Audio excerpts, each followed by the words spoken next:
Hello dear students, welcome to EPG Pathshala. I am Dr. Mandeep Kaur, Associate Professor, Khalsa College of Education, Ranjit Avenue, Amritsar. Well students, today we will discuss about landmarks in the development of educational administration in India after independence.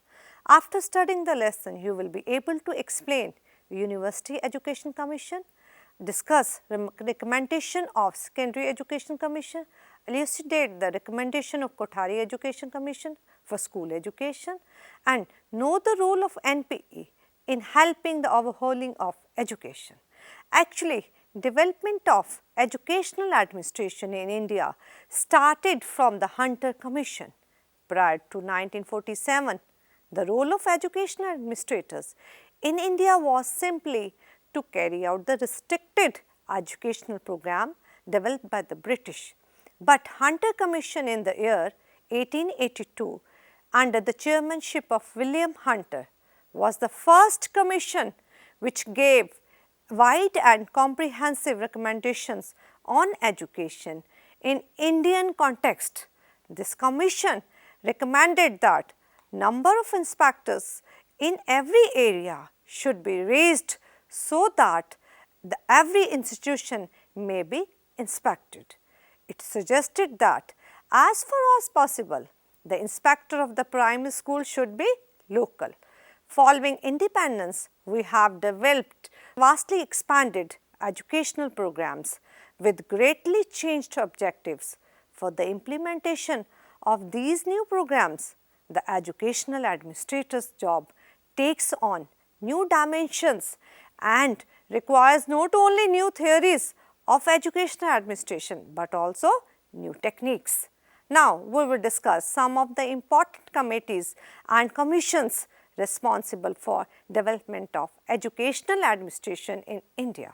First one is University Education Commission.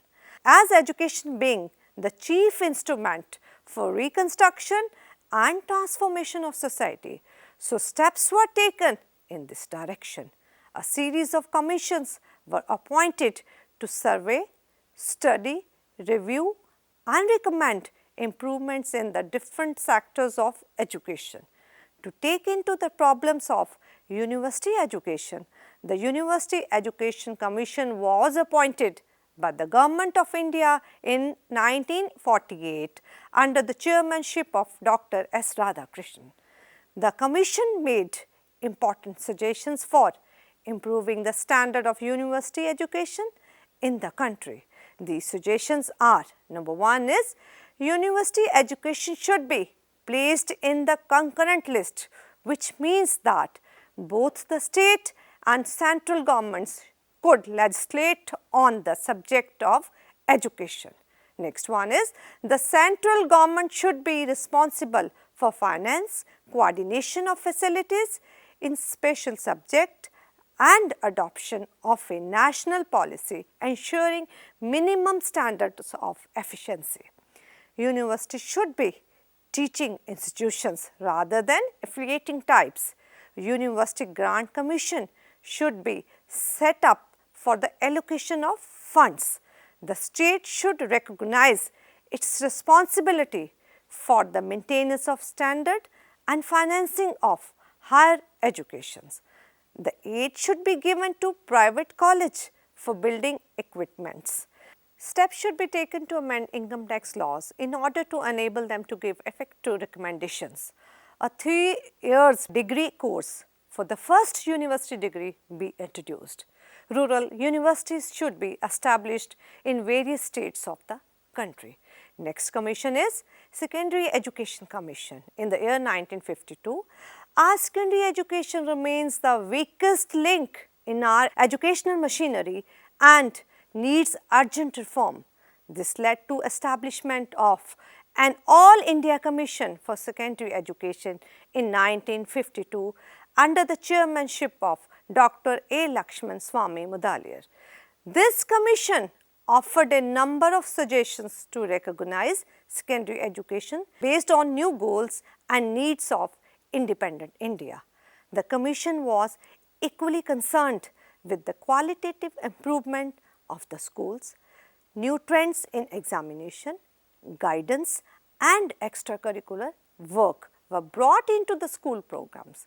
The following are the main recommendations of the Commission. Number 1 is secondary education should commence after 4 or 5 years period of primary education and should include the middle or the senior basic secondary stage of 3 years and the higher secondary stage of 4 years. The present intermediate stage should be replaced by the higher secondary stage, which should be of 4 years duration. 1 year of the present intermediate being included in it. As a consequence of the preceding recommendations, the first degree course in the university should be of 3 years duration. For those who pass out of the high school, there should be provision of a pre-university course. Next is multi-purpose schools should be established wherever possible to provide varied course of interest to students with diverse aims, aptitude and abilities. Technical schools should be started in large number either separately or as a part of multi-purpose schools. The Commission's recommendations were integrated in the successive 5 years plan and began to implement it both at the center and in the state in 1954. Next commission is Indian Education Commission. This commission, popularly known as Kothari Education Commission, formed on 14th July 1964 under the chairmanship of Daulat Singh Kothari. This commission realized that existing facilities and arrangements for the training of educational administrators are inadequate. Training is needed to orient educational administrators to educational expansions and improvement programs. In this respect, Commission made few recommendations, which are the state institutes of education in collaboration with the university wherever needed should organize in-service education programs for all non-gazetted educational staff on the administrative and inspectional side. Second is they should provide in-service training of about 2 months to every officer in every 5 years of his or her service. In addition, they should also organize conferences, seminars and workshops for the gazetted staff. The Ministry of Education should run a national staff college for senior educational administrators of the State Department of Education. Some incentives should be provided to the officer who would improve their qualifications materially through programs of in-service education. This commission has given recommendation for both school as well as for higher education. Now, we will discuss recommendations of the commission with respect to school education system, which are adoption of a common school system of public education as the national goal and its effective implementation in a phased program spread over 20 years. Participation in programs of community development and national reconstruction should be an integral part of all education from the primary to undergraduate state. Provision of free and compulsory education of good quality for all children up to the age of 14 years as given in the Article 45 of the Constitution. A training of efficient leadership at all levels by expanding secondary and higher education and providing equal opportunities to all children of merit as well as to all children irrespective of economic status, caste, religion, sex or place of residence. Next is the new educational system should consist of 1 to 3 years of preschool education. Next is a primary stage of 7 to 8 years divided into lower primary stage of 4 to 5 years and a higher primary stage of 3 or 2 years. A lower secondary stage of 3 or 2 years, a higher secondary stage of 2 years of general education or 1 to 3 years of vocational education. a high education stage having a course of 3 years or more for the first degree and followed by the course for the second or research degree of varying durations. First public examination to come at the end of 10 years of schooling. Secondary school should be of two types: high schools providing a 10-year schooling and higher secondary schools providing a course of 11 to 12 years. Transfer of the pre-university stage from the universities and affiliated college to secondary schools by 1975 to 1976, and the duration of the course to lengthen to 2 years by 1985-86. The University Grant Commission should be responsible for effecting the transfer of all pre-university or intermediate work from university and affiliated colleges to schools. Duration of the first degree should not be less than 3 years and the duration of the second degree to be 2 or 3 years. Standard calendar to be worked out by the Ministry of Education and the University Grants Commission in consultation with the state governments and universities concerned. Commission also made certain recommendations for private recognized schools, and these are: private schools should have a right to exist, and if they do not seek aid or recognition from the state, there should be little or no interference. The Commission suggested compulsory registration for unrecognized schools. Next one is, each private school should have a management committee consisting of the representatives of the voluntary organizations.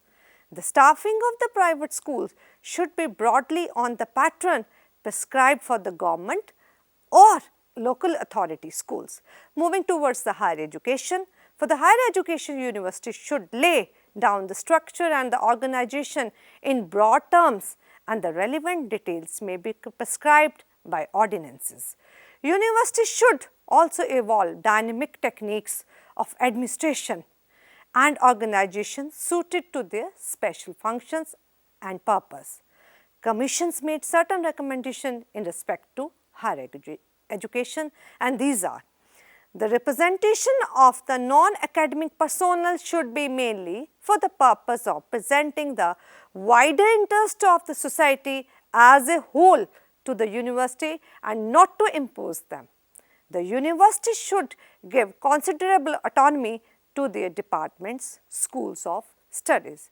There should be joint committees of teachers and students in each department, and in every college a central committee under the chairmanship of the head of the institution for the discussion of common problems and difficulties.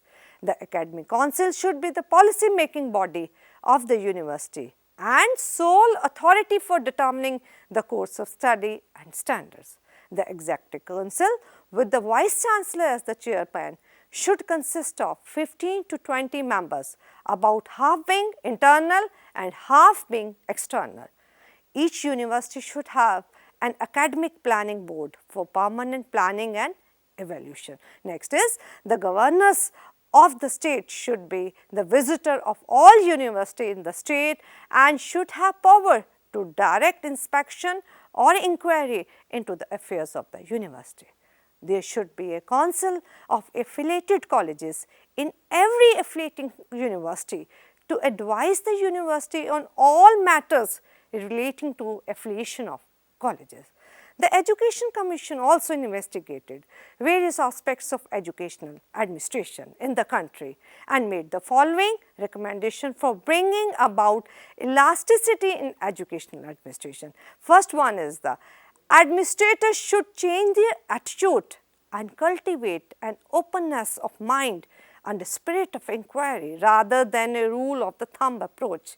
Next is, the modern officer-oriented system should be adopted, where most of the work will be done by the officer at their own level with the help of small sectorial staff.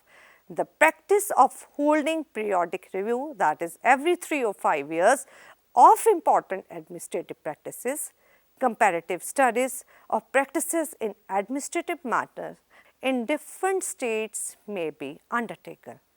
State institutes of education and the National Staff College for Educational Planners and Administrators should take the lead and organize appropriate training courses for educational administrators.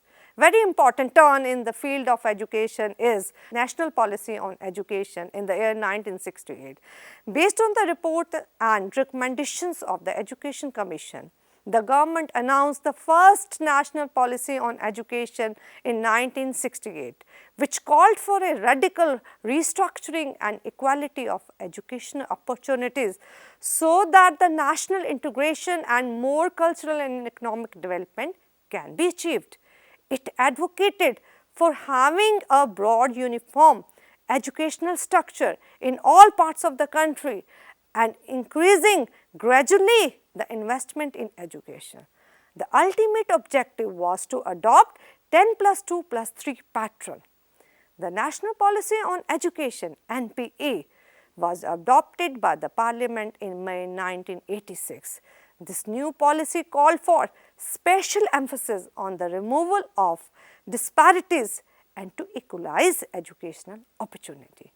NPE 1986 recommended for an overhaul of the system of planning and the management of education. The consideration made by the policy were: number one is evolving a long-term planning and management perspective of education and its integration with the country's developmental and manpower needs. Decentralization and the creation of a spirit of autonomy for educational institutions, giving importance to people's involvement, including association of non-governmental agencies and voluntary effort. Inducting more women expert professionals in the planning and management of education. Establishing the principle of accountability in relation to given objectives and norms. In May 1990, under the chairmanship of Acharya Ramamurthy, a committee was set up to review NPA and to make recommendation for its modifications. At the national level, the Central Advisory Board of Education (CABE) committee was set up in July 1991 under the chairmanship of Shri N. Janardhan Reddy to consider modification in NPA, that is, to review educational development, determine the changes required to improve the system and monitor implementation. This committee submitted its report in January 1992, which is known as National Program of Action of 1992. This policy aimed to produce national progress, a sense of common citizenship and culture, and to strengthen national integration. Its focus was on the need for a radical reconstruction of the education system and to improve its quality at all levels and to give more attention to science and technology, to inculcate moral values and to develop a close relationship between education and the life of the people. From the above discussion, it is clear that National Policy of Education and its Program of Action 1986 show a clear blueprint of the administration of education from the grassroots level to the higher level with respect to the emerging issues like universalization of elementary education and eradication of illiteracy, in addition to quality education with active participation of local communities, NGOs, charitable trusts and educationists, so as to promote decentralization of education. Further, talking to education administration at state level, state governments may establish state advisory bodies of education on the lines of CAB. Effective steps will be taken to integrate mechanisms in the various state departments concerned with human resource development. Special attention will be paid to the training of educational planners, administrators and heads of the institutions. Moving to the district and the local level educational administration, district boards of education will be created to administer education up to the higher secondary level. State governments will attend to this aspect with all possible expedition. within a multi-level framework of educational development. Central, state, district and local level agencies will participate in planning, coordination, monitoring and evaluation. A very important role must be assigned to the head of an educational institution. Heads will be specially selected and trained. School complexes will be promoted on a flexible pattern so as to serve as a networks of institutions and synergic alliances to encourage professionalism among teachers to ensure observance of norms of conduct and to enable them sharing of experiences and facilities. It is expected that a developed system of school complexes will take over much of the inspection function in due course. In case of educational administration at local level, local communities through appropriate bodies will be assigned a major role in the programs of school improvement. Now, next is the voluntary agencies and the aided institutions. Non-government and voluntary efforts including social activist group will be encouraged to provide proper management and financial assistance. At the same time, steps will be taken to prevent the commercialization of education by preventing mushroom growth of institutions.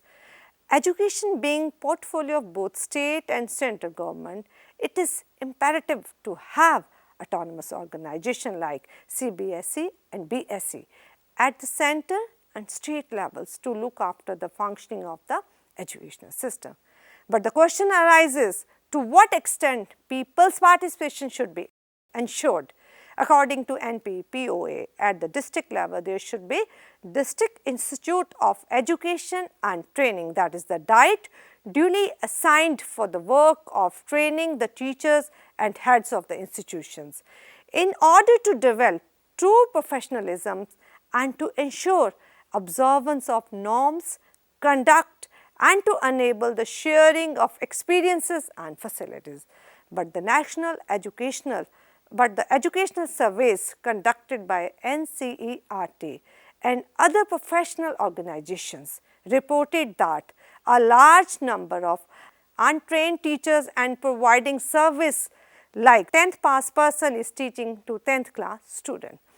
In order to make the system successful, we have to give utmost importance to its proper implementation with the active participation of the community based on pure research in the field of administration of education.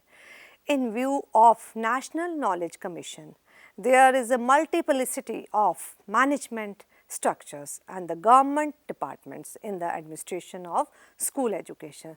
This creates confusion, unnecessary replication and possibly inconsistent strategy across different schools. So, there must be greater coordination between different departments of government on school education policy for ensuring more autonomy to the local community in matters of day-to-day administration of schools. In order to meet the changing dynamics of the population's requirement, the Government of India would like to bring out a national education policy, that is NPE 2016. For the first time, the Government of India is getting on a time-bound grassroots consultative process which will enable the Ministry of HRD to reach out to individuals across the country throughout 2.75 lakhs direct consultations and also taking input from citizens online. NPE 2016 is also inviting people's view on school standards, assessment and administration system. According to the government, for better governance structure, there is need to have school quality, assessment and accreditation system to cover all aspects of school functioning. Now, let us revise what we have studied. Prior to 1947, the role of educational administrators in India was simply to carry out the restricted educational program developed by the British. Following independence, we have developed vastly expanded educational programs with greatly changed objectives. For the implementation of these new programs, the educational administrator's job takes on new dimensions and requires not only new theories of school administration, but also new techniques. A series of commission and committees were appointed to survey, study, review and recommend improvements in different sectors of education in order to improve quality of education. Thank you.